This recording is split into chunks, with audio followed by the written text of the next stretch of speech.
Who's back? Us. Jacob and Oh, Jacob. oh, that's right. Jacob and Jacob are back. We're back and we're still presented by DAL Sports Nation.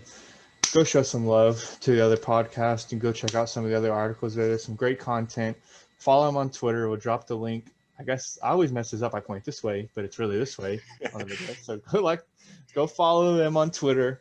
Stay up to date on all the content, our podcast along with other ones, and let's just dive into things. We had some cool Cowboys news. Somebody who's deserved to be in the Hall of Fame for a while now. Drew Pearson finally got in. I believe it was his last year of eligibility,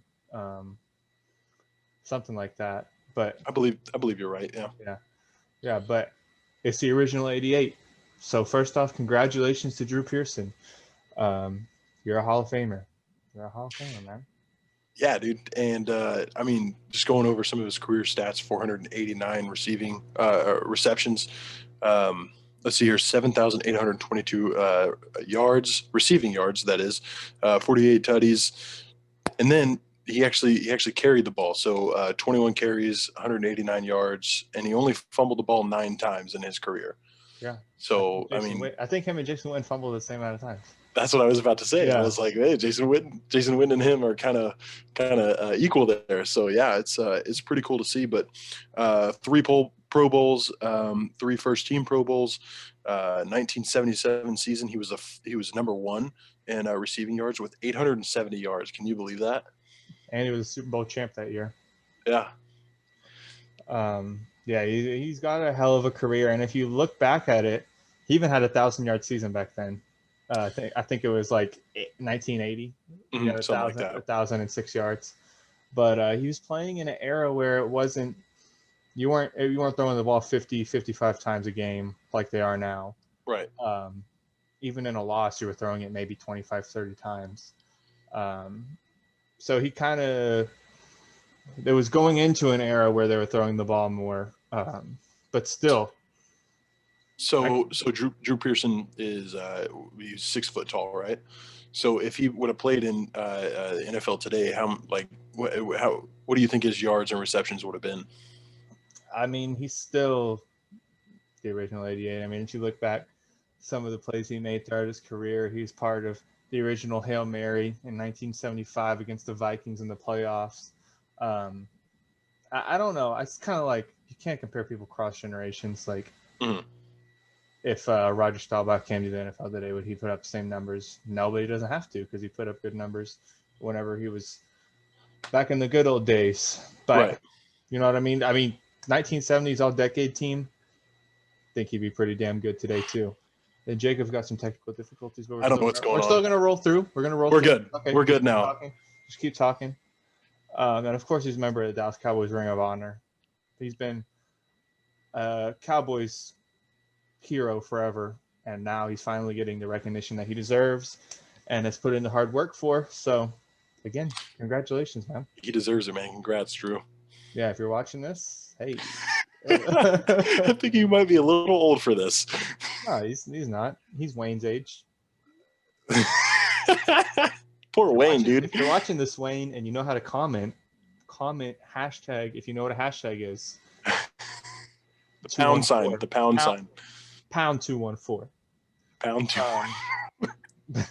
But we got some questions for now, Cowboys now. We talked about the great history, but now. And the first question I have is, we're probably going to tag Dak. Yeah, it's looking that way. It's looking like we're going to tag Dak. I mean, with everything that Tad is posting on Twitter, I mean, we see him. He's constantly just. I love you, Tad. I love you, Tad. I do. But please stop poking the bear. You're making me nervous. Please. That's the thing is, like, Tad, man, if you are watching this, Tad, you're not making things any better. Like, it's really not helping the situation. Please just calm down, please. We're begging you. Calm down. Just calm down. And subscribe. Subscribe. Hey, get you a jersey. I'm sure we'll get you a Dak jersey, dude. Come on, man. But yeah, it's looking like we're going to tag Dak. I don't like that idea, but we've talked about this in other videos. If you do the math, if he ends up signing a 4 or 5 year deal next year, it'll be a hell of a deal after we tag him. The next big question is, what are we doing at number 10? We're moving up. We're moving down. We're taking Patrick Surtain if he's still available. Is Penei Sewell going to drop? I think best case scenario, Patrick Surtain. I would have to agree. I think there's no reason that if Patrick Surtain isn't available when our pick comes around, that we don't pick him up. I mean, we'd be crazy not to. We need DBs. I mean, we need them really bad. So, I don't think there's any reason why we don't pick up Patrick Surtain if he's not available, or if he is available at 10. I think Jerry Jones would be crazy not to. God, I hope the Falcons don't pick him at 4. A couple years ago, I wanted Jabril Peppers, and the Browns took him like 2 picks before us. Yeah. But speaking of safeties, Justin Simmons, we're gonna do something with him, maybe stud. Or I mean, is Earl Thomas gonna stop doing weird stuff with his brother and punch people in the face at practice and come play for the Cowboys with Dan Quinn, or what? I think there's a chance. That's his old coach. You know what I'm saying?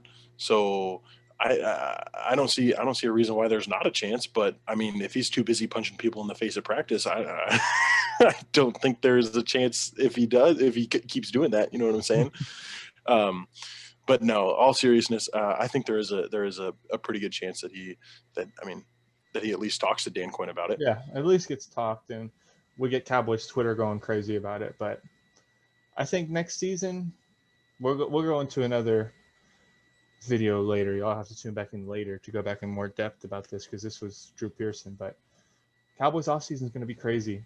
It's going to be. I think they're actually going to make moves this season, this offseason. So y'all better stay tuned and subscribe, and make sure you check out DAL Sports Nation, because I mean, we're going to break it first. We break everything first. But, oh yeah, we always do. But you'll hear secondhand information from other people. So, you got anything for anybody? You got anything? No, I just wanted to say, Wayne, it was a pleasure to meet you. If you're watching this, Wayne, if you're watching this far in the video, Wayne, it was a pleasure to meet you, buddy. And Chris, I don't have much for Chris today other than Chris, if you're watching, you're my best friend. That's a little sus, but hey, appreciate you guys watching and tuning in. 2 of our last 3 videos have gone over 100 views, so we appreciate the love. We appreciate the support. Mine with just me has more though. So it's okay, if that's a trend, just let us know in the comments. Let us know. If just me alone is better. Yeah. We can make that happen. We could. That's easy to make happen. That's no big deal. But once again, appreciate y'all. Love y'all. #214 Complex Team and Chris. Y'all been going crazy in the comments. Let's stay interactive. That's all I got for y'all. Let's wrap this up.